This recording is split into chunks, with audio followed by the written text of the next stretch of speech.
রাশিয়াকে দুর্বল করতে যুক্তরাষ্ট্রের বিদায়ী প্রেসিডেন্ট জো বাইডেন প্রশাসনের চেষ্টার যেন কমতি নেই।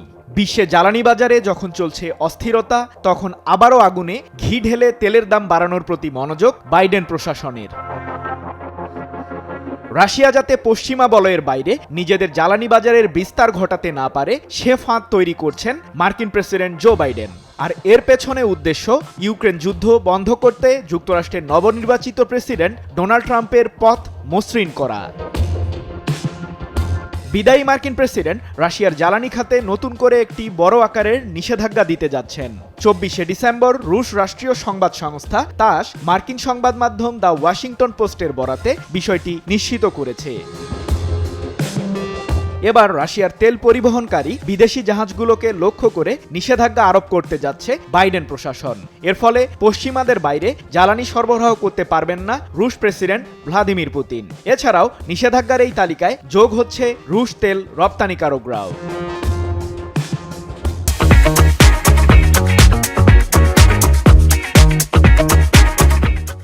রাশিয়ার প্রেসিডেন্ট পুতিনকে এক প্রকার চাপে ফেলেই ইউক্রেন যুদ্ধে ইতি টানতে মরিয়া বাইডেন প্রশাসন।